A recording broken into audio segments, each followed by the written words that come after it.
സംഖ്യാപുസ്തകം അധ്യായം 27.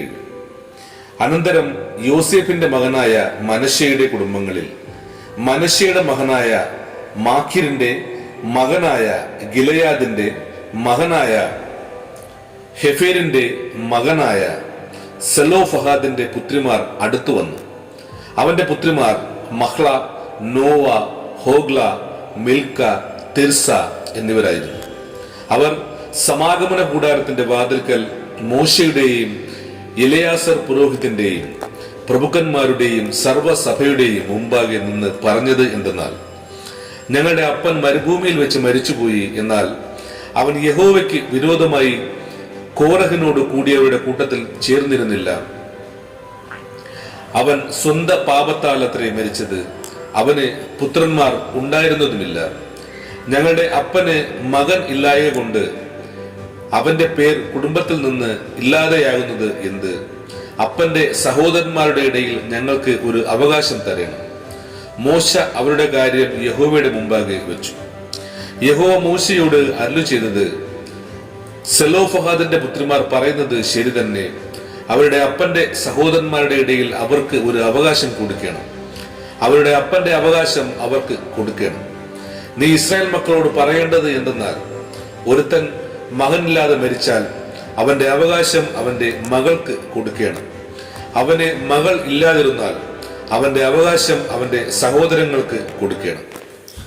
അവന് സഹോദരന്മാർ ഇല്ലാതിരുന്നാൽ അവന്റെ അവകാശം അവന്റെ അപ്പന്റെ സഹോദരന്മാർക്ക് കൊടുക്കണം.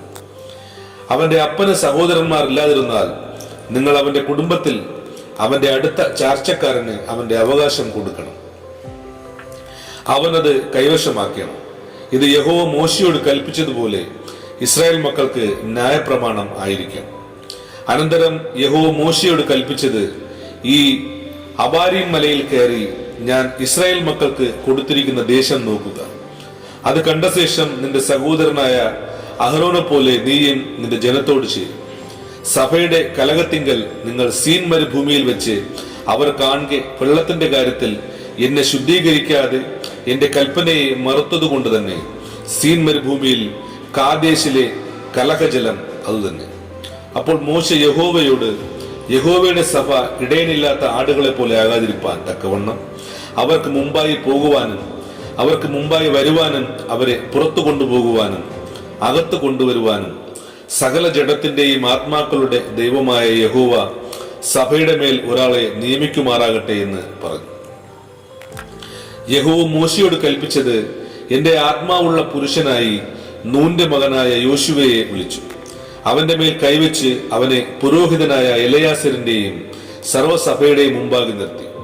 അവർ കാണുകെ അവന് ആജ്ഞ കൊടുക്കുക, ഇസ്രായേൽ മക്കളുടെ സഭയെല്ലാം അനുസരിക്കേണ്ടതിന് നിന്റെ മഹിമയിൽ ഒരംശം അവന്റെ മേൽ വെക്കണം.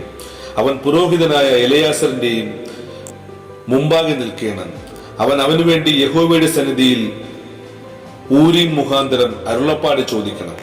അവനും ഇസ്രായേൽ മക്കളുടെ സർവ്വസഭയും അവന്റെ വാക്ക് പ്രകാരം പോവുകയും അവന്റെ വാക്ക് പ്രകാരം വരികയും വേണം. യഹോവ തന്നോട് കൽപ്പിച്ചതുപോലെ മോശ ചെയ്തു. അവൻ യോശുവയെ വിളിച്ചു പുരോഹിതനായ എലെയാസറിന്റെയും സർവ്വസഭയുടെയും മുമ്പാകെ നിർത്തി. അവന്റെ മേൽ കൈവച്ച് യഹോവ മോശ മുഖാന്തരം കൽപ്പിച്ചതുപോലെ അവന് ആജ്ഞ കൊടുത്തു. ആമേൻ.